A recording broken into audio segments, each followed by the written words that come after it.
By the time a horror franchise reaches its third entry, the rules usually go out the window. The 1980s turned the threequel into a laboratory for desperate pivots, bizarre creative risks, and the peak of the 3D gimmick era. It was the point where studios either tried to reinvent the wheel, lean into the meta-commentary, or simply dial the absurdity up to 10. Tonight, we're looking at 10 Part 3s that defined the 1980s series pivot. These are the films that saw legendary slashers entering the third dimension, icons becoming heroes, and established franchises taking hard left turns into folk horror or surrealist fantasy. Some of these saved their series, others nearly killed them, but they all represent a decade that didn't know how to quit while it was ahead. From the dreamscapes of Elm Street to the polarizing departure of Silver Shamrock, these are 10 sequels where the third time wasn't always the charm. Friday the 13th, Part 3, 1982. Jason Voorhees finds something in a prankster's bag, a plain white hockey goalie mask. He puts it on, and an icon is born. Fresh off his last rampage, the silent giant invades Higgins Haven, a lakeside retreat where Chris and her friends plan a carefree weekend. One by one, they fall to the masked killer's machete, pitchfork, and harpoon gun. Director Steve Miner shoots the whole thing in 3D, turning every object into a projectile. Yo-yos spinning toward the lens, popcorn exploding, an eyeball popping right at your face. The format demands brighter lighting, giving the violence a vivid, almost cartoonish clarity that sets it apart from the franchise's usual shadows. Dana Kimmel anchors the terror as Chris, a final girl haunted by a childhood encounter with Jason himself, her trauma fueling a desperate fight for survival. The kills escalate in outrageous creativity, spear guns to the eye, heads crushed barehanded, bodies sliced clean in half. Part 3 cashed in on the early 80s 3D craze and delivered the biggest box office yet, but its true legacy is that red-marked mask. Simple, blank, unforgettable. Overnight, Jason gained the face that would dominate posters, toys, and nightmares for generations. Halloween 3, Season of the Witch, 1982. Ditching Michael Myers entirely, Halloween 3 pivots to a chilling tale of corporate evil and deadly Halloween masks. Dr. Dan Chalice and Ellie Grimbridge uncover Silver Shamrock Novelty's sinister plot. Masks laced with ancient Stonehenge fragments, triggered by an inescapable TV jingle to sacrifice millions of children on Halloween night. Director Tommy Lee Wallace crafts eerie, dreamlike sequences. Robotic factory workers, swarming insects bursting from skulls, and Connell Cochran's calmly maniacal monologue on pagan ritual. The relentless Silver Shamrock song burrows into your brain, while practical effects and moody synth score create an unsettling, surreal atmosphere. Initially rejected by fans expecting Myers, Season of the Witch has earned cult reverence for its bold originality and sharp commentary on consumerism. A strange, atmospheric oddity of early 80s horror, it stands as the franchise's most daring risk, a late-night gem that proves Halloween could be terrifying in entirely unexpected ways. Jaws 3D, 1983. The franchise moves from Amity Island to a Florida marine park where a great white gets trapped in the lagoon system. The park's engineers, including one of Chief Brody's sons, now grown, try to capture the shark as a live exhibit. When a larger shark arrives looking for its offspring, the entire underwater complex becomes a hunting ground. The staff and tourists are trapped in glass tunnels and observation areas while the creature attacks. Joe Alves directed. He was production designer on the first two films. Dennis Quaid and Bess Armstrong play the park employees dealing with the crisis. Louis Gossett Jr. appears as the park owner. The cast plays it straight despite the obvious 3D gimmickry happening around them.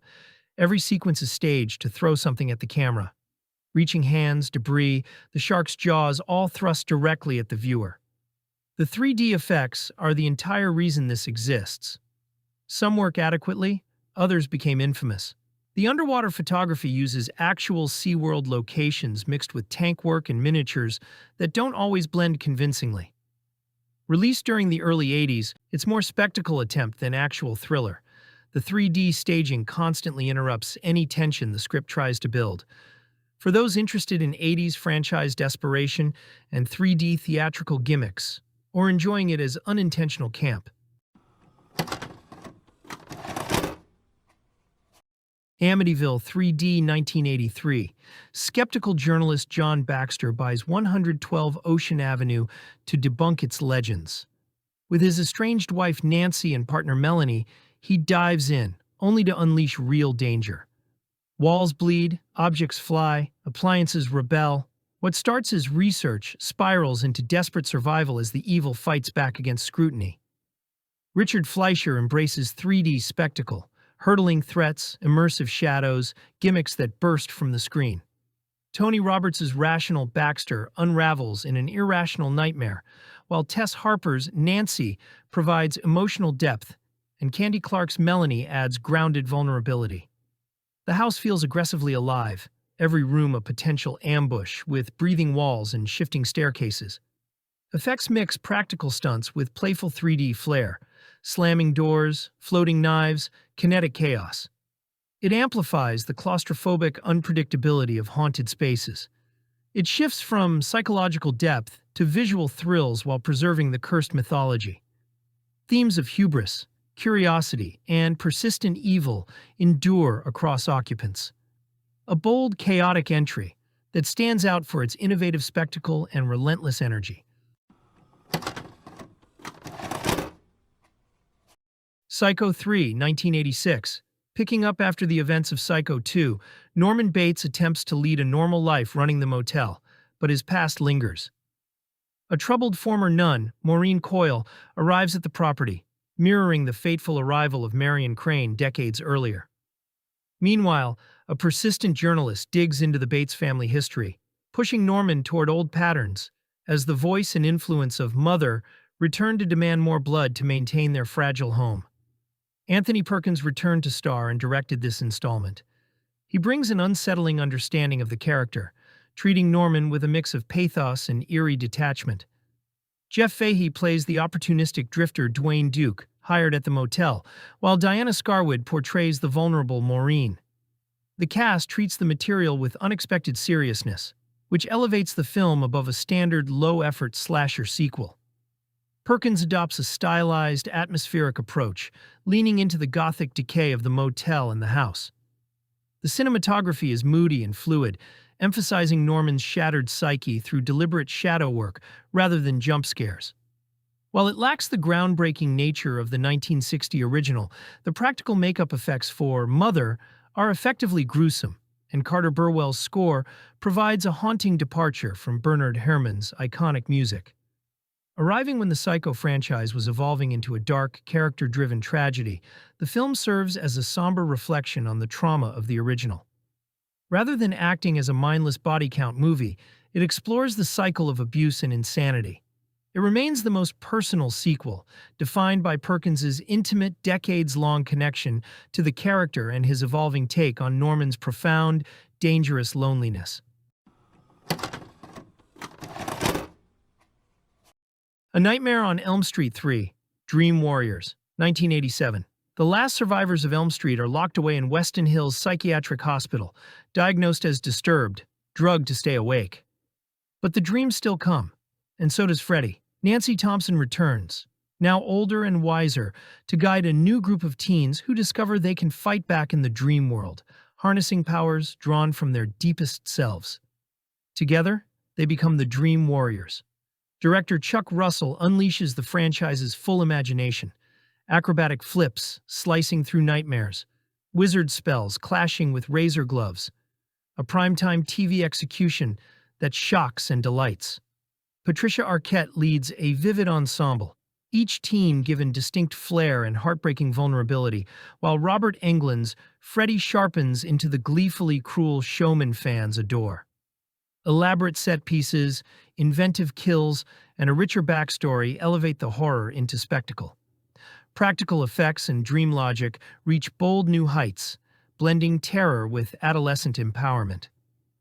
Dream Warriors stands as the series' creative peak, where Freddy became a true icon, the mythology deepened, and the nightmares felt thrillingly alive. For many, it remains the definitive Elm Street chapter. Bigger, darker, and unforgettably fun. Howling 3, The Marsupials, 1987. Australian marsupial werewolves exist as a separate species from traditional lycanthropes, carrying their young in pouches and living in isolated communities. A young female marsupial werewolf escapes her tribe and comes to Sydney, where a film crew discovers her and casts her in a horror movie. As she integrates into human society and falls for the director's assistant, her tribe hunts for her, while scientists uncover the species' existence, blending romantic drama, creature feature, and satirical comedy about filmmaking and scientific exploitation. Felipe Mora returns, treating the marsupial werewolves as sympathetic, endangered creatures rather than monsters. Imogen Ansley gives the emotional center as the young werewolf, while Lee Biolos plays the romantic interest and Barry Otto the scientist studying the species. The film plays its bizarre premise straight while occasionally leaning into absurd humor, creating an unusual tonal mix that sets it apart from the previous entries. Practical effects emphasize biological differences from traditional werewolves, showing pouches, baby marsupials, and unique transformations. Creature designs are more animalistic than monstrous, and makeup quality varies, sometimes impressive, other times comical. Howling 3 abandons franchise continuity entirely, creating a standalone, eccentric entry whose absurdity and originality make it oddly compelling despite its lost identity. Poltergeist 3, 1988. Carol Ann is sent to live with her aunt and uncle in a Chicago high-rise, her family hoping distance will shield her from the supernatural. But the spirits follow, turning the mirror-filled John Hancock Center into a labyrinth where dimensions overlap. Reverend Kane returns, exploiting reflections to manipulate and terrify, while therapists dismiss Carol Ann's experiences as trauma-induced delusions. Residents navigate a maze of mirrors, struggling to distinguish reality from the other side. Gary Sherman directs the trilogy's most divisive entry, making mirrors the central supernatural threat. Reflections act independently. Ice and reflective surfaces amplify dread, and Kane emerges hauntingly through glass. Heather O'Rourke returns in her final role, her performance lending emotional weight, supported by Tom Skerritt, Nancy Allen, and Zelda Rubinstein. Practical effects with mirrors, glass, and ice create disorienting sequences, though the visual horror is less intense than in earlier installments. Production challenges following O'Rourke's untimely death required reshoots, leaving a narrative that feels compromised. While the mirror concept is inventive, execution falters, and the trilogy concludes on a tragic note. The film's troubled production and multiple cast deaths have cemented the so-called Poltergeist curse as part of the franchise's enduring legacy. Sleepaway Camp 3, Teenage Wasteland, 1989. A new group of teens arrives at a camp for troubled youth, promised structure, discipline, and reform. Instead, they're entering a controlled environment where someone has decided certain personalities don't deserve second chances. Campers begin disappearing through suspicious accidents, often right after acts of cruelty or manipulation. The pattern isn't random. Behavior is being scored, and penalties are permanent. Unlike traditional slashers, the killer here operates inside the authority system, which adds a layer of satire to nearly every scene. Rules, lectures, and discipline talks become set up for dark punchlines. The film pushes harder into horror comedy territory than most camp slashers, using exaggeration and irony as part of its identity. The lead killer performance is calm, dry, and quietly amused, which makes the violence feel oddly matter-of-fact. Instead of mystery, the tension comes from anticipation. What rule gets broken next, and what the response will be. Effects are practical and stylized, with inventive set pieces designed for shock and reaction. It plays like a string of twisted moral lessons disguised as campfire horror. House 3, The Horror Show, 1989. After executing serial killer Max Jenke, Detective Lucas McCarthy believes the nightmare is over. However, Jenke returns from the afterlife, not as a traditional ghost, but as a supernatural electricity-based entity to dismantle McCarthy's life and torment his family. The film pivots away from the haunted house mystery of its predecessors, instead becoming a visceral, supernatural slasher that pits a grounded lawman against an unstoppable, wisecracking killer. Directed by James Isaac, the film stars Lance Henriksen as the weary detective and the late Brian James as the manic, scenery-chewing Max Jenke. While marketed as the third entry in the House franchise, it maintains only a loose, tenuous connection to the previous films. The focus here is squarely on the antagonism between the two leads, with Henriksen's stoic frustration serving as the perfect foil for James's energetic, over-the-top performance. The production leans heavily into the late 80s penchant for creative, practical gore and neon-soaked lighting. It is a loud, frenetic piece of video store horror that prioritizes imaginative kills and supernatural spectacle over logical plotting. For those who enjoy the aggressive, practical effects-driven horror of the late 80s, this remains a standout, messy, and thoroughly entertaining B-movie experience that captures the genre's shift toward high-energy, anti-hero storytelling. The Exorcist 3, 1990. The Exorcist 3 is one of the most surprising sequels in horror history, a film that ignores the excess of Exorcist 2, and instead returns to the psychological dread and theological weight of the original, but through an entirely new lens. Written and directed by William Peter Blatty, the author of The Exorcist, this entry trades spectacle for atmosphere, crafting a slow, unnerving descent into faith, doubt, and evil that feels more like a detective story than a possession film. The story follows Lieutenant Kinderman, reprised by George C. Scott, as he investigates a string of brutal murders linked to a killer long thought dead, and to events that should be impossible. As his search leads him back to a psychiatric ward, the boundaries between the natural and the supernatural begin to collapse, culminating in one of the most haunting third acts of the decade. Blatty builds his horror through dialogue, silence, and dread instead of cheap scares. The film's pacing is deliberate, almost meditative, allowing every unsettling moment to breathe. When it does strike, it hits hard, including one of the most famous jump scares in horror history, executed with masterful precision. The Exorcist 3 isn't just a course correction for the franchise, it's a rare example of a sequel that dares to be introspective. It explores guilt, redemption, and the quiet persistence of evil with a sense of intelligence and restraint that make it as haunting today as it was in 1990. Proof that horror can still unsettle the soul without ever raising its voice. Leatherface, Texas Chainsaw Massacre 3, 1990. A couple driving through Texas for a cross-country move encounters the Sawyer family at a remote gas station. Mechanical problems strand them in the family's territory, where Leatherface and his relatives, now with a young daughter and survivalist sensibilities, hunt them through the backwoods. A survivalist with his own agenda complicates matters, turning the Sawyers' domain into a deadly mix of victims and opportunists. Jeff Burr directs New Line Cinema's attempt to franchise the property, but MPAA cuts neutered much of the violence, leaving the theatrical release choppy and unsatisfying.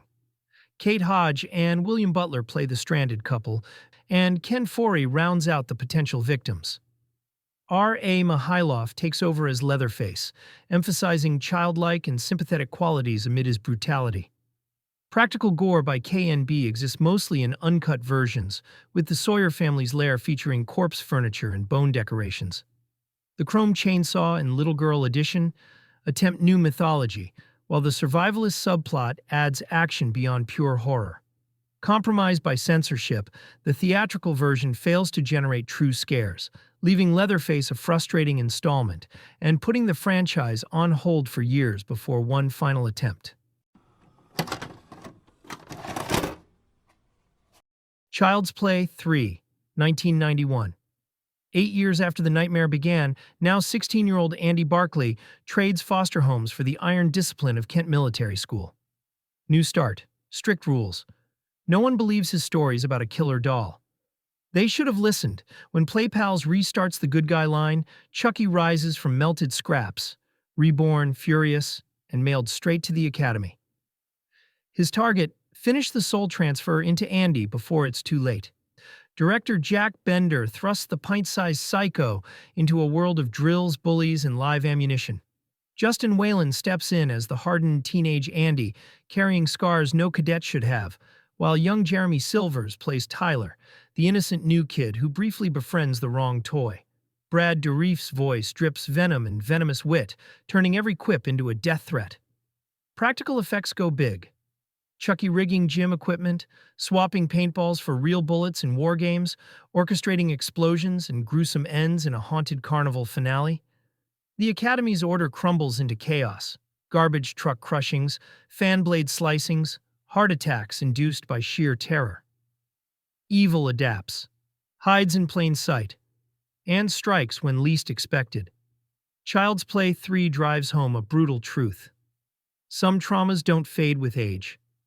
They follow you, grow sharper, and cut deeper, no matter how far you run. Puppet Master 3, Toulon's Revenge, 1991. Full Moon's Puppet Master series found its creative peak in the third entry by doing something unexpected, making the puppets the heroes. Set in 1941, Berlin, the film reveals André Toulon's origins, showing how his living puppets became weapons against the Nazis who threatened him and his wife. When the Third Reich discovers his animation secrets and wants them for their own purposes, Toulon's creations become instruments of revenge against fascist officers. Guy Rolfe takes over the Toulon role and makes it his own, playing the puppeteer with quiet dignity and barely contained rage. The period setting allows the film to explore Toulon's motivations while positioning the puppets as anti-Nazi resistance fighters, which gives the violence moral weight it lacked in previous entries. Watching tiny assassins take down SS officers becomes genuinely satisfying. The puppet designs by David Allen remain impressive. Blade with his knife hands, Tunneler with his drill head, Pinhead with his superhuman strength, and newcomer six-shooter with revolvers built into his body. Each gets memorable action sequences showcasing their unique abilities. The stop-motion and puppetry blend seamlessly, giving the creatures personality and menace. Director David DeCoteau handles the period setting convincingly, despite obvious budget constraints, using German locations and careful production design to sell 1940s Berlin. The film balances horror, action, and surprising emotional depth as Toulon's personal tragedy fuels his war against the Third Reich. Puppet Master 3 proved that direct-to-video horror could improve upon its predecessors through smart storytelling choices. By making Toulon sympathetic and his enemies genuinely despicable, the film transforms killer puppet premise into something with actual stakes and emotional investment. Scanners 3. The Takeover, 1992. A telepathic enhancement drug increases psychic power while removing emotional restraint. When a gifted scanner begins using it, the change is immediate. Confidence becomes control, and control becomes domination. Her expanding abilities push her toward corporate and political power, using mind-based attacks to remove resistance and influence decisions. The climb happens quickly and quietly, mostly behind closed doors and boardroom walls. The conflict centers on scanner versus scanner escalation, with sibling rivalry driving the core opposition. Power isn't just physical here, it's strategic and psychological. This entry shifts the franchise toward sci-fi action thriller territory. Psychic confrontations are staged like combat sequences, with counters, reversals, and power plays instead of slow dread. The pacing favors momentum. Plans unfold, alliances break, and confrontations stack closer together as the takeover progresses. Effects combine practical shock gags with early 90s optical work, keeping the psychic attacks visual and aggressive. It's the most overtly action-driven chapter in the series. Army of Darkness, 1992. One wrong word, one swirling portal, and Ash Williams is hurled back to the year 1300, chainsaw, boomstick, and all. Captured by medieval knights mistaken for an enemy, Ash learns the only way home is retrieving the Necronomicon. But his arrogance awakens the army of the dead, a relentless horde of stop-motion skeletons marching on the castle. Sam Raimi trades cabin claustrophobia for full-blown fantasy spectacle. Sprawling castle sieges, steam-powered car battles, sweeping crane shots, and Ray Harryhausen-inspired undead legions. Bruce Campbell owns the screen as Peak Ash, cocky, resourceful, and armed with immortal one-liners that turn every fight into legend. Practical effects shine in skeletal clashes, explosive gore, and elaborate miniatures, while Raimi's kinetic style keeps the action breathless and the comedy razor-sharp. Army of Darkness completes the trilogy's wild evolution, transforming gritty horror into high-spirited, quotable adventure. It cemented Ash as the ultimate wisecracking hero and remains the franchise's most exuberant, endlessly rewatchable chapter. Hail to the king, baby. Hellraiser 3. Hell on Earth, 1992. Trapped in an ornate pillar after Hell's defeat, Pinhead feeds on victims sacrificed by a sleazy nightclub owner. Freed without his human soul, he becomes pure evil, transforming patrons into new profession-based Cenobites and unleashing carnage on the streets of New York. Director Anthony Hickox shifts to mainstream spectacle. Strobe-lit clubs, industrial leather aesthetics, and music video flair. Doug Bradley excels in dual roles, unleashed Pinhead and his tormented World War I human self, Captain Spencer.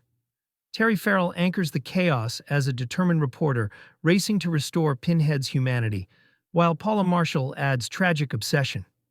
Practical effects deliver elaborate transformations and chain violence, though the new Cenobites, CD-shooting DJ, camera-headed videographer, fire-breathing bartender, draw criticism for camp over dread. The nightclub massacre ramps up the body count with spectacular, gory flair. Hell on Earth elevates Pinhead to solo star with more dialogue and screen time. Some embrace the expanded mythology and Bradley's performance, others miss the original's mysterious, transgressive edge. Bigger and bolder, it trades intimacy for urban mayhem, pushing the franchise toward mainstream horror while keeping the hooks sharp. Return of the Living Dead 3, 1993. Return of the Living Dead 3 takes the familiar zombie genre and gives it a darker, more emotional twist. Directed by Brian Yuzna, this 1993 installment follows Kurt Reynolds and Julie Walker, a young couple whose love is tested in the midst of a deadly outbreak caused by a military experiment gone wrong. When Julie is accidentally killed during the experiment, Kurt makes a desperate choice. He uses the reanimation serum on her. Unlike typical zombies, Julie retains fragments of her human emotions and memories, creating a haunting and complex bond between the two. Their struggle is no longer just about survival. It becomes a story of love, grief, and the terrifying consequences of defying life and death. The film doesn't shy away from its horror roots. Practical effects and makeup bring Julie's transformation to life in vivid, sometimes grotesque detail. As her body deteriorates, the tension rises, blending elements of body horror with the emotional weight of her struggle to cling to humanity. These sequences are both unsettling and strangely poignant, giving the film a unique edge compared to standard zombie fare. Mindy Clark delivers a standout performance as Julie, capturing both vulnerability and the eerie menace of a creature caught between life and death. J. Trevor Edmonds' Kurt anchors the story, portraying the desperation of a man trying to save the woman he loves while grappling with the unintended consequences of his actions. The tone of the film balances horror with emotional depth. It's darker and more serious than its predecessors, but it still carries the series' signature blend of macabre humor and social commentary. By the end, the film leaves a lasting impression, exploring themes of love, sacrifice, and identity in the face of overwhelming circumstances. Return of the Living Dead 3 may not have reached the iconic status of the original, but it stands out as a thoughtful and chilling entry in the series. It's a horror film that lingers, asking viewers to consider what it truly means to be alive and what we're willing to risk for the people we love. Phantasm 3, Lord of the Dead, 1994. Picking up immediately after the previous film's cliffhanger, Mike lies near death while his consciousness drifts between dimensions, caught in the tall man's grasp. Reggie continues the pursuit alone, crossing paths with unexpected allies, including a deadly orphan child and a resourceful fighter armed with nunchucks, as the invasion escalates. The tall man's sphere technology grows more varied and lethal, and the road inevitably leads back to Morningside Mortuary. With Don Coscarelli back in full control but working with a smaller budget, the film stretches its ambition further than its resources. Michael Baldwin returns as Mike, allowing the story to explore his unsettling bond with the tall man in ways the previous sequel avoided. Reggie Bannister once again grounds the chaos, now fully transformed into a weary road warrior relying on improvised weapons, grit, and dark humor to survive. The practical effects double down on variety, introducing multiple sphere designs and expanding the presence of the dwarf creatures. Dimensional travel sequences hint at vast, hostile worlds beyond Earth, while cyberspheres suggest the tall man's methods are evolving. Lord of the Dead embraces excess and ambiguity, sacrificing focus in favor of mythology and imagery, but preserving the strange, handmade atmosphere that defines the series. Leprechaun 3, 1995. A petrified leprechaun arrives at a Las Vegas pawn shop. Removing his medallion revives him, and unleashes mayhem as he hunts his magic shilling through neon-lit casinos. The coin grants wishes, but slowly turns its holder into a leprechaun. College student Scott pockets it, triggering a grotesque transformation he must reverse before it's complete, all while surviving the original creature's murderous pursuit. Director Brian Trenchard Smith brings fast pacing and visual flair to the franchise's most entertaining entry. Warwick Davis revels in the Vegas chaos, rhyming threats amid showgirls, Elvis impersonators, and gamblers. John Gatins grounds the body horror comedy as Scott's makeup stages turn him monstrous. Practical effects shine, exploding breast implants, body inflations, roulette deaths, and elaborate magical violence, all played for dark laughs in neon excess. Leprechaun 3 hits the series' sweet spot. Self-aware horror comedy with quotable Davis one-liners, creative kills, and just enough plot to connect the mayhem. Vegas provides the perfect backdrop for peak absurdity, before later entries gleefully jump the shark. Thanks for watching. If you have your own memories of these films or a hidden gem we missed, let us know in the comments below. We're building this collection together, one film at a time.